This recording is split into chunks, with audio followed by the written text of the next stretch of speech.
Hi all, അസ്സലാമലൈക്കും. Welcome back to Silna's kitchen. ഇന്നത്തെ recipe നല്ല വെറൈറ്റി ആയിട്ടുള്ള ഒരു അടിപൊളി ഈവനിങ് സ്നാക്സിൻ്റെ റെസിപ്പിയാണ്. ചിക്കൻ വെച്ചിട്ടാണ് ഇത് തയ്യാറാക്കി എടുക്കുന്നത്. നല്ല ടേസ്റ്റി ആയിട്ടുള്ള ഒരു പലഹാരമാണ്. അപ്പോൾ ഇതെങ്ങനെയാണ് തയ്യാറാക്കുന്നതെന്ന് അറിയാനായിട്ട് വീഡിയോ സ്കിപ്പ് ചെയ്യാതെ മുഴുവനായിട്ടൊന്ന് കണ്ടു നോക്കണേ.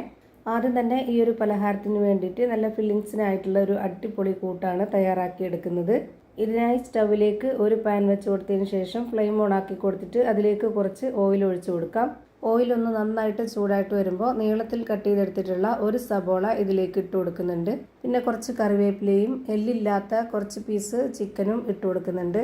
ഈ വീഡിയോസ് കണ്ടുകൊണ്ടിരിക്കുമ്പോൾ തന്നെ സിൽനാസ് കിച്ചൺ ചാനൽ ആദ്യമായിട്ട് കാണുന്നവരാണെങ്കിൽ പ്ലീസ് ഒന്ന് സബ്സ്ക്രൈബ് ചെയ്തേക്കണേ. ഒപ്പം തന്നെ ഈ വീഡിയോസ് നിങ്ങൾക്ക് ഇഷ്ടപ്പെടുകയാണെങ്കിൽ ഒരു ലൈക്ക് ചെയ്ത് ഷെയർ ചെയ്ത് സപ്പോർട്ട് ചെയ്യാനും മറക്കരുത്.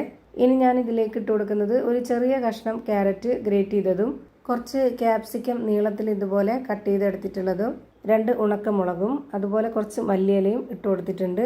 ഇനി ഇതുപോലെ 1 സ്പൂൺ അളവിൽ വെളുത്തുള്ളി, ഇഞ്ചി, അതിൻ്റെ കൂടെ തന്നെ ഗരം മസാല കൂട്ടും കൂടെ ചതച്ചെടുത്തിട്ടുള്ളതാണ്. ഇതെല്ലാം കൂടെ ആയതുകൊണ്ടാണ് ഇത്രയും ഇട്ട് കൊടുക്കുന്നത്. ഇതുപോലെ 1 സ്പൂൺ നിറച്ചെടുത്തിട്ടുണ്ട്. അത് മുഴുവനായിട്ടും ഇട്ട് കൊടുക്കാം.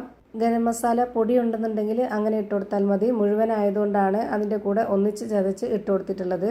ഇനി ഇതിലേക്ക് 1 സ്പൂൺ അളവിൽ മുളക് പൊടി, 1/2 സ്പൂൺ അളവിൽ മഞ്ഞൾപ്പൊടി, പെരിഞ്ജീരകപ്പൊടി, ഇതിലേക്ക് ആവശ്യത്തിനുള്ള ഉപ്പ്, ഇത്രയും ഇട്ട് കൊടുത്തതിന് ശേഷം ഇത് നല്ല പോലെ ഒന്ന് ഇളക്കി കൊടുക്കണം. എന്നിട്ട് ഇതൊന്ന് അടച്ചു വെച്ചിട്ട് വേവിച്ചെടുക്കാം. ചിക്കൻ വേവുന്നവരെ ഇതൊന്ന് നല്ല പോലെ വേവിച്ചെടുക്കണം. ഞാനിപ്പോൾ ഇതുപോലെ നന്നായിട്ട് ഇളക്കി കൊടുത്തിട്ടുണ്ട്. ഇനി ഇതൊന്ന് അടച്ചു വെച്ച് കൊടുക്കാം. ചിക്കൻ ചെറുതായിട്ട് പീസുകളായിട്ട് ഇട്ട് കൊടുത്തത് കൊണ്ട് തന്നെ നമുക്ക് ഒരുപാട് ടൈമൊന്നും വേണ്ടി വരില്ല, പെട്ടെന്ന് തന്നെ വെന്ത് കിട്ടും. ഇപ്പോൾ ദാ ഞാനിതൊന്ന് തുറന്ന് നോക്കുന്നുണ്ട്. നമ്മുടെ ഈ ഒരു ചിക്കൻ നല്ലപോലെ വെന്ത് കിട്ടിയിട്ടുണ്ട്. ഇനി ഇതിൻ്റെ ഫ്ലെയിം ഓഫ് ചെയ്ത് കൊടുക്കാം. എന്നിട്ട് ഇതിലേക്ക് ഒരു കാര്യം കൂടി ചേർത്ത് കൊടുക്കാനുണ്ട്. ഇതുപോലെ 1 ടേബിൾ സ്പൂൺ അളവിൽ ടൊമാറ്റോ സോസും മയോണൈസും കുറച്ച് മല്ലിയിലയും കൂടെ ഇട്ട് കൊടുത്തിട്ട് ഇത് നല്ല പോലെ ഒന്ന് ഇളക്കി യോജിപ്പിച്ച് കൊടുക്കുക. ഫ്ലെയിം ഓഫ് ചെയ്തിട്ടാണ് ഇങ്ങനെ ചെയ്യുന്നത്. ഈ ഒരു കൂട്ട് കഴിക്കാൻ തന്നെ ഒരു പ്രത്യേക ടേസ്റ്റാണ് ഇങ്ങനെയൊക്കെ ചെയ്യുമ്പോൾ. മല്ലിയില അതിൻ്റെ ഫ്ലേവർ ഇഷ്ടമുള്ളവർ മാത്രം ഇട്ട് കൊടുത്താൽ മതി, അല്ലാത്തവർക്ക് അത് സ്കിപ്പ് ചെയ്യാവുന്നതാണ്. ഇപ്പോൾ ഞാനിവിടെ ഇതെല്ലാം കൂടെ നന്നായിട്ട് ഇളക്കി കൊടുത്ത് ഇതൊന്ന് മാറ്റി വെക്കുന്നുണ്ട്. ഇനി ഒരു മിക്സ്ഡ് ജാർ എടുത്തിട്ട് ഒരു 2 കോഴിമുട്ട അതിലേക്ക് പൊട്ടിച്ചൊഴിച്ച് കൊടുക്കാം. ഇനി ഞാനിതിലേക്ക് 250 ml കപ്പിൻ്റെ അളവിൽ 1.5 കപ്പ് പശുവിൻ പാൽ ഒഴിച്ചു കൊടുക്കുന്നുണ്ട്. തേങ്ങാപ്പാൽ വേണമെന്നുണ്ടെങ്കിലും എടുക്കാവുന്നതാണ്. എന്നിട്ട് ഇതേ കപ്പ് അളവിൽ തന്നെ നിറച്ച് 1 കപ്പ് മൈദയും കൂടെ ഇട്ട് കൊടുക്കാം. മൈദയ്ക്ക് പകരം ഗോതമ്പ് പൊടിയിൽ ചെയ്താൽ മതി എന്നുള്ളവർക്ക് അങ്ങനെയും ചെയ്തെടുക്കാം, അതൊന്നും പ്രശ്നമില്ല. പക്ഷേ ഇതുപോലെ ചെയ്തെടുക്കുന്ന പലഹാരത്തിന് ഏറ്റവും കൂടുതൽ ടേസ്റ്റ് മൈദയിൽ ചെയ്യുമ്പോൾ തന്നെയാണ്. ഇനി ഇതിലേക്ക് ആവശ്യത്തിനുള്ള ഉപ്പിട്ട് കൊടുത്തതിന് ശേഷം ഇതൊന്ന് അടിച്ചെടുക്കണം. അരച്ചെടുക്കേണ്ട ആവശ്യമില്ല, ഒത്തിരി അങ്ങ് അരയ്ക്കേണ്ട ആവശ്യമില്ല. ജസ്റ്റ് 1-2 സെക്കൻഡ് ഇതൊന്ന് അടിച്ചെടുത്താൽ മതി. ഇതെല്ലാം കൂടെ ഒന്ന് മിക്സായി കിട്ടണം, അത്രയേ ഉള്ളൂ. ഇപ്പോൾ ഞാനിതൊരു ബൗളിലേക്ക് ഒഴിച്ചു കൊടുക്കുന്നുണ്ട്. ഇതിലേക്ക് വേറെ വെള്ളമോ പാലോ ഒന്നും തന്നെ വേണ്ടതില്ല. നമ്മൾ ഒഴിച്ചു കൊടുത്തതെല്ലാം കറക്റ്റാണ്. നമ്മുടെ ഈ ഒരു മാവിൻ്റെ മിക്സ് നല്ല ലൂസായിട്ടാണ് ഇരിക്കേണ്ടത്. പാലാട, നെയ്യോറട്ടി ഒക്കെ ഉണ്ടാക്കുന്ന ആ ഒരു പരുവത്തിലാണ് നമുക്ക് ഈ ഒരു മിക്സ് കിട്ടേണ്ടത്. ഇനി ഞാനിത് ചുട്ടെടുക്കാനായിട്ട് സ്റ്റവിലേക്ക് ഒരു പാൻ വെച്ച് കൊടുത്തിട്ട് ഫ്ലെയിം ഓൺ ആക്കി കൊടുത്തിട്ടുണ്ട്. ഈ ഒരു പാനിലേക്ക് കുറച്ച് ഓയിലൊന്ന് സ്പ്രെഡ് ആക്കിയതിന് ശേഷം ഒരു കയ്യിൽ മാവ് ഒഴിച്ചു കൊടുത്തിട്ട് ഇതുപോലെ ഒന്ന് ചുറ്റിച്ചെടുക്കുക. ഇതുപോലെ ചുറ്റിച്ചെന്നെ എടുക്കാൻ വേണ്ടി നോക്കുക. കയ്യിൽ വെച്ചിട്ട് നമ്മൾ ഇതുപോലെ വട്ടത്തിൽ ആക്കി എടുക്കരുത്, ദോശ പോലെ. ഇങ്ങനെ ചെയ്യുമ്പോഴാണ് നമുക്ക് കാണാനൊരു നല്ല ഭംഗി ഉണ്ടാവുക, അതുപോലെ നല്ല നൈസായിട്ട് കിട്ടുകയും ചെയ്യുള്ളൂ. ഇത് ഒരു സൈഡ് വെന്ത് വരുമ്പോൾ തന്നെ പാനിൽ നിന്നൊക്കെ തനിയെ വിട്ട് വരും. അപ്പോൾ നമുക്കിതൊന്ന് തിരിച്ചിട്ട് കൊടുക്കണം. ഇപ്പോൾ ഇതാ ഒരെണ്ണം റെഡിയായി കിട്ടിയിട്ടുണ്ട്. ഇതെടുത്ത് മാറ്റാം. ഒരെണ്ണം കൂടെ ഇനി ചെയ്ത് കാണിക്കുന്നുണ്ട്. ഇതിലേക്ക് ഒരു കയ്യിൽ മാവ് ഒഴിച്ചു കൊടുത്തതിന് ശേഷം ഞാൻ ഇതുപോലെ ഒന്ന് ചുറ്റിച്ചെടുക്കുന്നുണ്ട്.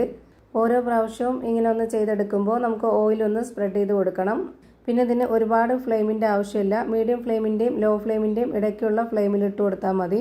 നല്ല നൈസ് ആയതുകൊണ്ട് തന്നെ പെട്ടെന്ന് വെന്ത് കിട്ടും. ഇതേപോലെ എല്ലാം ചുട്ട് ഞാനൊരു പാത്രത്തിലേക്ക് മാറ്റിയിട്ടുണ്ട്. നമുക്ക് എത്രയാണോ പലഹാരം വേണ്ടത് അത്രയും ചുട്ടെടുക്കാവുന്നതാണ്. ഇനി ചുട്ടെടുത്തതിൽ നിന്ന് ഒരെണ്ണം ഇതുപോലെ നമ്മുടെ ഒരു ബോളിലേക്ക് വെച്ച് കൊടുത്തതിന് ശേഷം അതൊന്ന് നേരെ പകുതിയായിട്ട് മടക്കി കൊടുക്കുക. എന്നിട്ട് അതിൻ്റെ നടുഭാഗത്തായിട്ട് കുറച്ച് ചിക്കൻ്റെ കൂട്ട് വെച്ച് കൊടുത്തതിന് ശേഷം ഇതുപോലെ 2 സൈഡും ഒന്ന് മടക്കി കൊടുക്കുക. ഇത്രയേ ഉള്ളൂ, ഭയങ്കര സിമ്പിളാണ്. ഇനി ഇതേപോലെ തന്നെ ഒരെണ്ണം ഞാനിവിടെ എടുത്തിട്ടുണ്ട്. അതൊന്ന് നേരെ പകുതിയായിട്ട് മടക്കിയതിന് ശേഷം അതിൻ്റെ നടുഭാഗത്തായിട്ട് കുറച്ച് ഫില്ലിങ്സ് വെച്ച് കൊടുക്കുക. എന്നിട്ട് 2 അറ്റവും ഇതുപോലെ ഒന്ന് മടക്കി കൊടുത്തു കഴിഞ്ഞാൽ നമ്മുടെ ഈ പലഹാരത്തിൻ്റെ ആ ഒരു ഷേപ്പ് കറക്റ്റായിട്ട് കിട്ടും. ഇനി ഇതുപോലല്ല, നിങ്ങൾക്ക് ഇഷ്ടമുള്ള ഏതെങ്കിലും ഒരു ഷേപ്പിൽ റെഡിയാക്കണമെന്നുണ്ടെങ്കിൽ അങ്ങനെ ചെയ്യാം. ഇതേപോലെ തന്നെ എല്ലാം ചെയ്ത് ഒരു പാത്രത്തിലേക്ക് മാറ്റിയിട്ടുണ്ട്. ഇനി ഇതൊന്ന് ഫ്രൈ ചെയ്തെടുക്കണം. അതിനായിട്ട് സ്റ്റവിലേക്ക് ഒരു പാൻ വെച്ച് കൊടുത്തതിന് ശേഷം ഫ്ലെയിം ഓൺ ആക്കി കൊടുത്തിട്ട് കുറച്ച് ഓയിൽ ഒഴിച്ചു കൊടുക്കുന്നുണ്ട്. ഓയിൽ ഒരുപാട് ഒഴിച്ചു കൊടുക്കരുത്, വളരെ കുറച്ച് മാത്രം ഒഴിച്ചു കൊടുത്തിട്ട് ഇതുപോലെ ഓരോന്നോരോന്നായിട്ട് അടുക്കി വെച്ച് കൊടുക്കുക. എന്നിട്ടൊരു മീഡിയം ഫ്ലെയിമിൽ വെച്ച് കൊടുക്കണം. ഇതിന് ഒരുപാട് ഫ്ലെയിമിൻ്റെ ആവശ്യമില്ല, പെട്ടെന്ന് കരിഞ്ഞു പോവും. ഇനി ഇത് ആദ്യം ഇട്ട് കൊടുത്തത് പെട്ടെന്ന് തന്നെ ഒന്ന് തിരിച്ചിട്ട് കൊടുക്കാം. ഇപ്പോൾ ഇതിൻ്റെ എല്ലാം ഒരു സൈഡ് വെന്ത് കിട്ടിയിട്ടുണ്ട്. ഇതിൻ്റെ ആ ഒരു സ്കിന്ന് പെട്ടെന്ന് വെന്ത് കിട്ടും, നല്ല നൈസായിട്ട് ഇരിക്കുന്നതുകൊണ്ട് തന്നെ പെട്ടെന്ന് വെന്ത് കിട്ടും. ഇപ്പോൾ ഇതിൻ്റെ രണ്ട് സൈഡും ഒരുപോലെ വെന്ത് കിട്ടി. ഇനി ഇതിൽ ഓരോന്നോരോന്നായിട്ട് എടുത്തു മാറ്റാം. ഭയങ്കര വെറൈറ്റി ടേസ്റ്റി ആയിട്ടുള്ള ഒരു അടിപൊളി പലഹാരമാണ്. ഇതിൻ്റെ സ്കിന്ന് നല്ല സോഫ്റ്റ് ആയിട്ടാണ് ഇരിക്കുന്നത്. നല്ല സോഫ്റ്റ് ആയിട്ടുള്ള പഞ്ഞ് പോലെ ഒരു അടിപൊളി പലഹാരമാണ്. എന്തായാലും ഒന്ന് ട്രൈ ചെയ്ത് നോക്കണം, എല്ലാവർക്കും ഇഷ്ടമാവും. അപ്പോൾ ഇത്രയേ ഉള്ളൂ ഇന്നത്തെ വീഡിയോ ഇഷ്ടമായാൽ ലൈക്ക് ചെയ്യാനും കമൻറ്റ് ചെയ്യാനും ഷെയർ ചെയ്യാനും മറക്കരുത്. അതുപോലെ തന്നെ ഞാനിടുന്ന പുതിയ വീഡിയോസ് നോട്ടിഫിക്കേഷനായിട്ട് കിട്ടുന്നതിന് വേണ്ടി സബ്സ്ക്രൈബ് ചെയ്ത് ബെല്ലൈക്കൺ അമർത്തി അതിൽ ഓൾ എന്ന ഓപ്ഷൻ എനേബിൾ ചെയ്ത് കൊടുക്കാനും മറക്കരുത്. പുതിയൊരു വീഡിയോയുമായി വീണ്ടും വരും. Thank you for watching.